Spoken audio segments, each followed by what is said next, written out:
Thank you. So I'd like to start this off with a quiz. Take a look at the screen. What do these 10 people on this board have in common? Yes, they're historic figures. They've impacted the world in some way. They've changed the world with different ideas. Some may call them leaders and geniuses in their own right. Okay. Well, what if I complicated the quiz just a little bit and I threw in these folks? What would you say these 4 individuals have in common with those historic figures that we just looked at? If you probably guessed, these are my colleagues and I when we were younger. So what if I said that the children in these photographs all were born with the same potential for genius as those historic figures, including that little guy over there picking his nose, right? So, ladies and gentlemen, my colleagues and I are here today to make a case that each and every one of you, in fact all of us, were born with the same incredible capacity for genius as those historic figures that we all know. Okay. In his book, Discover Your Genius, How to Think Like History's 10 Most Revolutionary Minds, author Michael Gelb provides deep, meaningful insight into the lives of these historic figures and how their genius evolved. But more importantly, he also provides practical tools, some self-assessment, and some exercises that each and every one of us can apply to our own lives so that we can discover our genius. Now, I know many of you might be doubting this, and it's understandable because for many of us, in fact most of us, we're born, we grow up, life happens, and somewhere in between we're often told that we're not good enough at something, we're told that we can't do this, we can't do that, and in that process we forget and lose sight of that genius potential. It happens to many of us.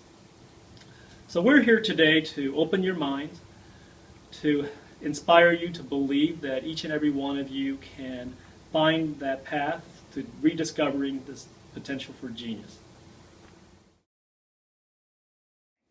So my part of this is I'm going to introduce you to each of our historical figures and what our author has described as their genius principle. And by knowing that genius principle, we'll see if you can apply that to yourself through a few other exercises and reflections. So who are these giants whose shoulders we're trying to stand on? The author has chosen these 10 people because of their impact on history. Our first person is Plato. When you think of him, you think of wisdom, think of great philosopher. His genius principle is deepening your core of wisdom. Isn't that all what we've gone back to school to try to achieve? Our second person is Brunelleschi. He's a Renaissance architect, and he was known for building this dome. So his genius principle is expanding your perspective. So now we have to start to think outside the box, or dome. Our third person is Columbus. Everyone should know him. He's a famous explorer. His genius principle is going perpendicular by strengthening your optimism, vision, and courage. So it takes a lot to explore an unknown land. You know, we are on this journey now going back to school. So what do we want to explore? Our next person is Copernicus. So Copernicus is a famous astronomer. His genius principle is revolutionizing your worldview. So not only do you have to, we want to research something, we have to explore things, but what are we interested in? What do we have to discover? We're going to try to discover some findings through our own research. Our next person is Queen Elizabeth. So a powerful leader, the only female in our group at that. Her genius principle is yielding your power with balance and effectiveness. Probably could have used her in Washington over the last few weeks. Her qualities as a leader, I think, is known worldwide. And then Shakespeare, our next person, when you think of him, you probably think of a great writer, playwright, someone you read in high school. His genius principle is cultivating your emotional intelligence. Are you passionate about your work, your research? Our next person is Jefferson, Thomas Jefferson, one of our founding fathers, author of our Declaration of Independence. His genius principle is celebrating your freedom in the pursuit of happiness. So what will be our pursuit of happiness? Hopefully graduation, fulfillment of some dreams. Our next person, Darwin. So most of us know him as the origin of species, a controversial researcher of his own time. His genius principle is developing the power of observation and opening your mind. Well, what will you hypothesize? What will you research? What is your interest? And will those interests impact others? Gandhi is our next person. He's nonviolence, spiritual being, and his genius principle is applying those principles of spiritual genius.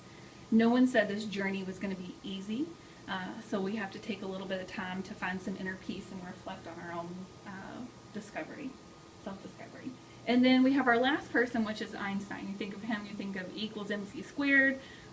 He's got a nice little funny face. He was very imaginative and playful.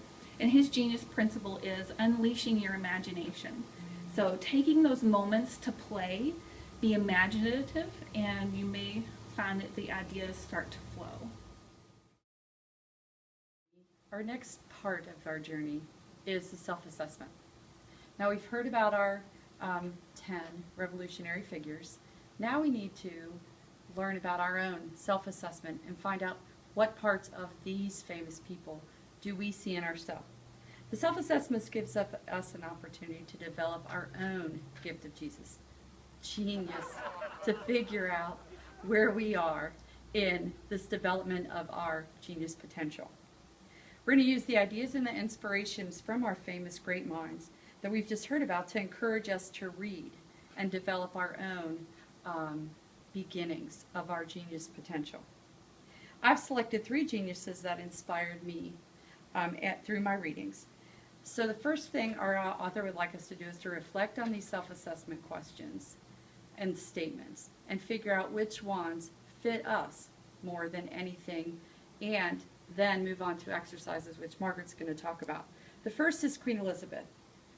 Her ideal of leadership was balance and effectiveness. Her big parts were self-confidence. She had to balance her feminine side and her masculine side in a time of leading in men. And so she met with all of her great minds to develop strategies.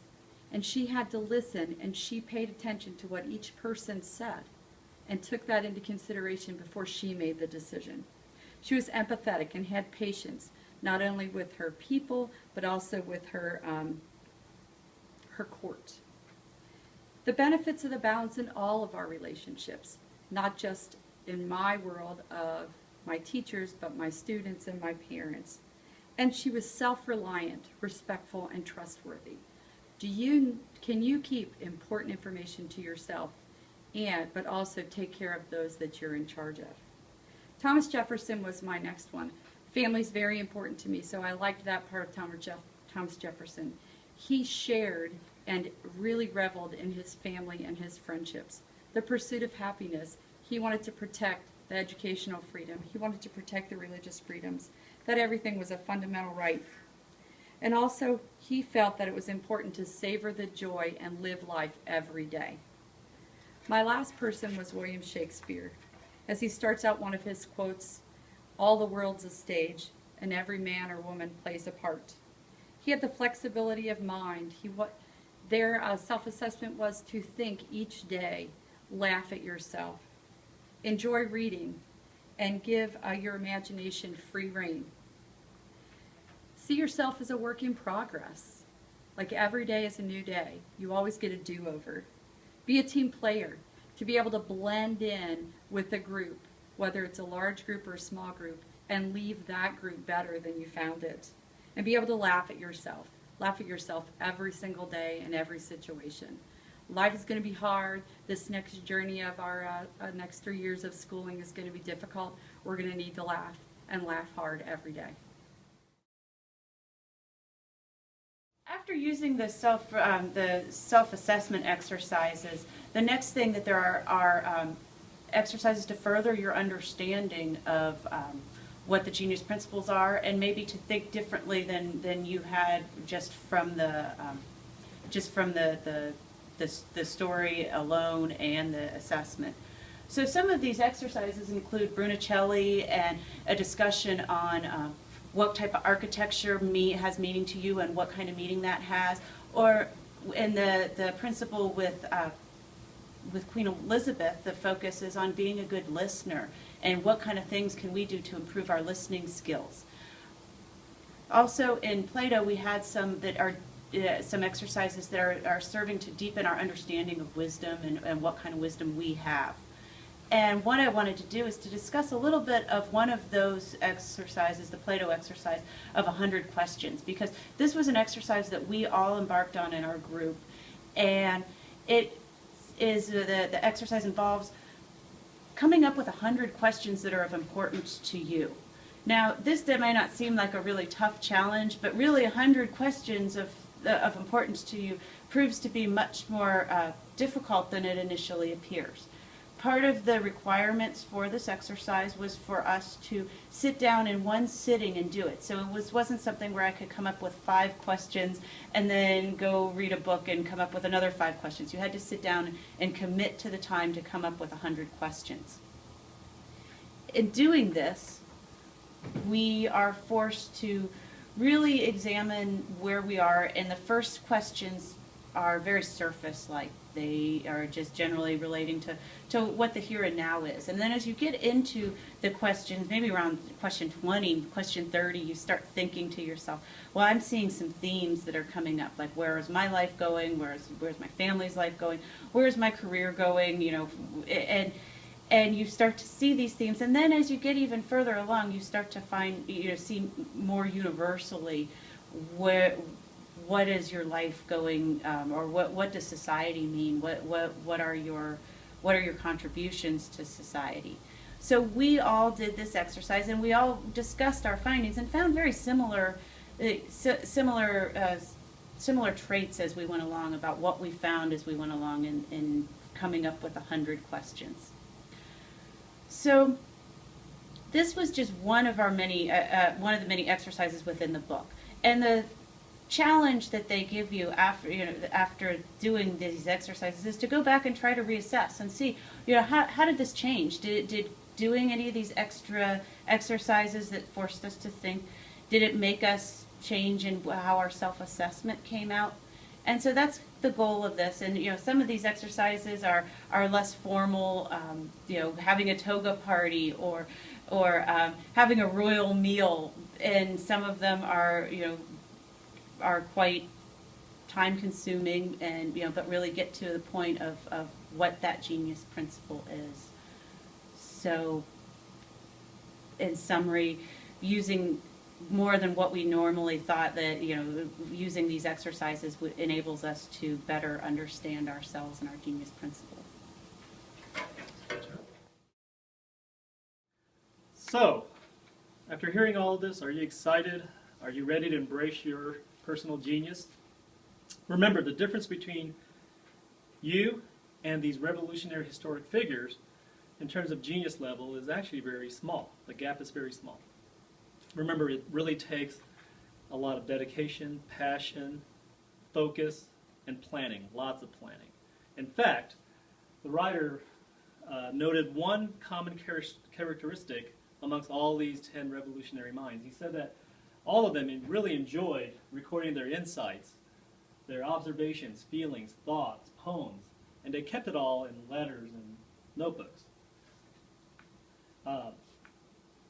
And if some of you are already doing that, you're keeping a notebook by your bed and you're journaling and capturing dreams and thoughts and ideas as you're inspired, then you're already on your path to discovering your genius. Okay? So my colleagues and I want to leave you with this thought. The writer, Ralph Waldo Emerson, once said that our chief want is for someone to inspire us to be what we know we can be.